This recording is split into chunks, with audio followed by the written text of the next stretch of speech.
Salut l'équipe, c'est Souf, bienvenue dans cette nouvelle vidéo. On est à Vancouver, comme toujours les amis. Voici la météo qu'il fait 8 mois dans l'année à Vancouver. Il pleuviote, il fait gris et il fait super froid. Donc ça c'est la réalité qu'on ne vous montre pas de Vancouver. En tout cas que je vous montre sur ma chaîne. Nous sommes le 15 décembre 2024 les amis et il était temps de vous sortir un bilan de cette année 2024 et de ces 3 années déjà qui sont passées au Canada. Comme je le dis souvent, on sous-estime ce qu'on peut faire en 10 ans et on surestime ce qu'on peut faire en une année. Ce qui donne beaucoup d'objectifs et très peu de réussite. C'est pour cette raison qu'en 2024, je m'étais fixé comme seul objectif d'avoir la résidence permanente. Gros projet. Et comme ça me permettait de me focaliser sur le plus important. Et finalement, cette année 2024 a surpassé celle de 2023. Je vous mets le lien juste au-dessus. Le fameux bilan de l'année dernière dans lequel je vous disais que 2023 avait été une année exceptionnelle, la meilleure de ma vie.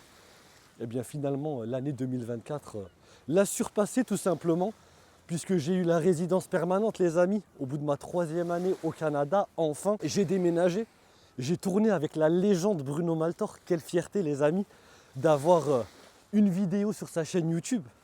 Un youtubeur que je suis. J'ai trouvé le job de mes rêves au Canada. J'ai passé les 4000 abonnés sur YouTube. J'ai signé mes premiers partenariats rémunérés. Et évidemment, le meilleur pour la fin. J'ai fait venir ma mère et ma soeur chez moi au Canada.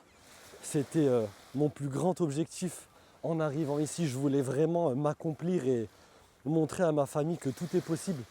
Et je l'ai réalisé et ça a été vraiment la cerise sur le gâteau. Et j'ai envie de dire que cette année 2024, ça a été un petit peu l'année de la récolte. Parce que ces 3 années, si je devais les décrire en 3 mots, la première année, ça a été oser, la deuxième, persévérer, et la dernière, récolter, parce que je suis arrivé en 2021, un petit peu fragile, un petit peu fébrile, craintif. J'avais beaucoup de doutes et très peu de certitude sur mon choix d'avoir quitté mon CDI à Paris, d'avoir quitté mon appartement. J'avais pas forcément besoin de quitter la France. Je l'ai fait par pur choix personnel. Je n'ai pas fui le pays. Je voulais juste vivre une nouvelle expérience et je suis arrivé avec tellement de doutes sur mon niveau d'anglais, sur mes capacités professionnelles, ma capacité également sociale à me faire de nouveaux amis, à me construire une nouvelle vie tout simplement. Et la deuxième année, ça a été un petit peu l'année de la persévérance. J'ai eu quelques difficultés, notamment avec mon permis de travail que j'ai dû prolonger, permis fermé avec tout ce que ça implique, j'en ai parlé dans les précédentes vidéos. Je me suis quand même fait des amis, j'ai eu de magnifiques expériences ici et finalement cette année, ça a vraiment été celle de la récolte. J'ai récolté les amis, le fruit de mon réseau et le fruit de mon travail. En changeant taf, en ayant eu la résidence permanente. Bref, j'ai vraiment le sentiment d'accomplissement et ça peut paraître très présomptueux de ma part, mais je suis très fier de mon travail, très fier de moi. Parce qu'on est en 2024 et il y a 10 ans, en 2014, j'étais préparateur de commandes à l'usine et ça je l'oublierai jamais les amis. Je n'aurais jamais imaginé être là où je suis aujourd'hui 10 ans après, être à Vancouver dans l'une des villes les plus chères du monde. Et pouvoir m'assumer, pouvoir vivre, faire venir ma famille, profiter avec eux, faire venir mes potes, etc. C'est vraiment une fierté que j'ai. Et le changement n'est jamais trop tard. C'est la leçon également de cette expérience au Canada, parce qu'au final, ce voyage, il est intérieur. C'est comment se dépasser, comment devenir la meilleure version de soi-même. C'est un petit peu la conclusion de ces 3 années au Canada. Tout est possible. Ne vous comparez jamais aux autres. Comparez-vous à vous-même uniquement. Le but c'est de devenir une meilleure personne chaque jour, chaque année. Fixez-vous des objectifs atteignables. Il n'y a pas besoin d'avoir 10 objectifs par an. Un seul suffit. En tout cas, depuis que je fonctionne comme ça, tout marche. Étant donné que je n'avais pas forcément imaginé que tout ça arriverait en une seule année. Et on peut changer notre vie en 1 an, en 2 ans ou plus. Le plus important c'est de faire des choix. Et c'est de vouloir évoluer. C'est pour ça que si vous rêvez de venir au Canada l'année prochaine, et pour moi ça reste une destination totalement possible, hein. Le pays est toujours accueillant, il y a toujours des possibilités d'emploi, il y a toujours de l'argent à prendre. Je continue de voir des personnes arriver. D'ailleurs j'ai fait mon premier meet-up avec mes abonnés super fier de vous avoir rencontré, d'avoir un petit peu crevé l'écran et vous avoir rencontré en vrai. Et j'ai été ravi de voir qu'il y a des personnes qui sont arrivées du Québec, d'un petit peu partout en France et qui m'ont un petit peu partagé leur expérience. Et je tenais à partager ça avec vous parce que il y a encore des gens qui arrivent au Canada et qui arrivent à trouver du travail, à avoir une meilleure vie qu'en France et ailleurs. Et tout est possible. C'est surtout pour ces raisons que je vous donne ces conseils. Le Canada, certes, a baissé ses quotas, mais il n'est pas trop tard. Vous pouvez venir faire votre trou ici. En tout cas, en Colombie-Britannique, qui est une région exceptionnelle. Et je vais vous partager de plus en plus de vlogs. C'est prévu pour l'année prochaine. On va aller à la découverte de cette magnifique région et de Vancouver. On va découvrir un petit peu les alentours.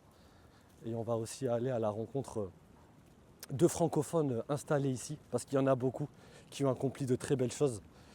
Et le Canada, comme je le dis à chaque fois, reste une destination. Donc ne baissez pas les bras pour ceux qui rêvent de venir ici.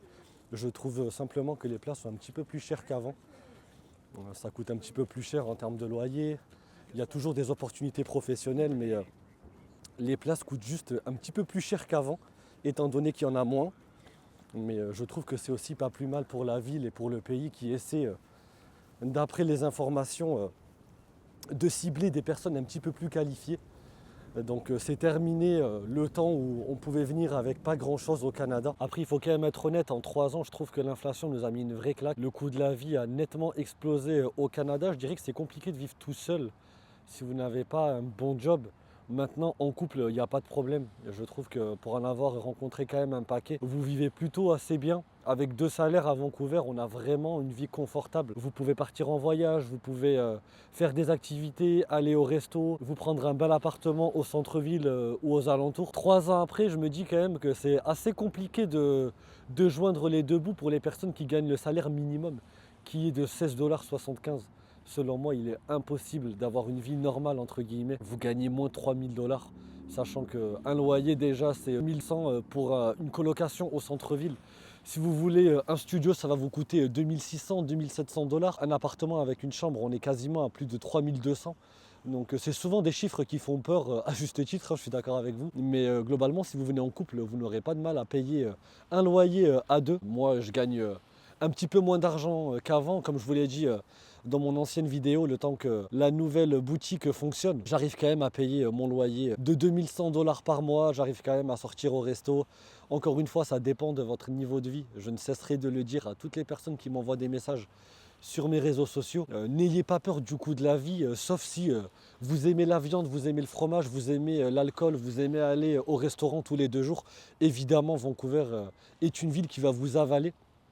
Mais si vous êtes plutôt économe, que vous vous faites des plaisirs de temps en temps et que vous visez un job qualifié qui gagne pas trop mal, qui paie pas trop mal en tout cas, ben vous n'aurez pas de mal à vivre à Vancouver. Et je trouve que c'est dommage d'avoir des stéréotypes un peu sur la ville et que vous allez vivre à Montréal par exemple ou au Québec. Le coût de la vie est équivalent. Demain, tu vas vivre au Québec, le prix des courses va être exactement le même. Pour avoir parlé à des personnes qui sont arrivées de Montréal, eh bien, le coût de la vie est identique en termes de services, en termes de produits. Maintenant, en termes de loyer, ça va peut-être être un petit peu moins cher. Mais est-ce que les salaires vont suivre? C'est pas sûr. Donc au final, faites vos recherches et n'hésitez pas à venir en éclaireur, d'essayer de capter la vibe vancouverite qui est quand même exceptionnelle. Même en hiver, là je vous dis qu'il fait froid, mais j'ai pas de gants. Il fait 5 degrés, ça va. Honnêtement, on est loin des températures hivernales que peuvent avoir les habitants de Calgary et autres contrées lointaines où il fait très froid. Mais n'hésitez pas à venir vous faire une idée par vous-même. Il y a beaucoup de personnes qui jettent leur frustration sur Vancouver et sur d'autres villes, tout simplement parce qu'elles ont eu une mauvaise expérience. Moi y compris, hein, je vous ai fait une vidéo sur Montréal où je vous ai expliqué pourquoi je n'irai jamais vivre à Montréal après y avoir passé quelques jours en vacances. Mais ça ne veut pas dire que la ville est nulle. Chacun a ses priorités, chacun sa life. Encore une fois, ne vous comparez à personne. Chacun sa story, vous avez vos objectifs, vous avez votre passé. Moi, pendant longtemps, je me disais, ouais, je suis pas au niveau où je devrais être, j'ai pas la vie que je souhaiterais, dans le sens où je me disais, ouais, j'ai 30 ans passés, j'ai pas d'enfants, je suis pas marié. Mais en fait, au final, c'est Dieu qui donne. Et chacun sa story. Moi, je sais que j'ai accompli des choses que certaines personnes ne pourront pas accomplir dans leur vie. Et de l'autre côté, elles ont sûrement accompli des choses que je n'ai pas encore faites, comme fonder une famille, avoir une femme, voyager en couple, etc. C'est des choses dont je rêve et que je n'ai pas encore eu la chance de réaliser. J'y travaille, mais c'est pour ces raisons que chacun a son histoire, chacun a ses objectifs. Ne vous comparez à personne, c'est vraiment ce que je voulais vous dire en conclusion de cette vidéo. En tout cas, je vous remercie encore de me suivre sur ma chaîne YouTube. Il y a une souris là. Et je vous encourage à me laisser des commentaires, à m'envoyer des messages comme toujours. Je réponds à tout le monde. Donc je vous souhaite de belles fêtes de fin d'année les amis. Profitez avec vos proches. Et je vous dis à l'année prochaine pour de nouvelles vidéos, de nouveaux concepts et plus de contenu. Salut l'équipe.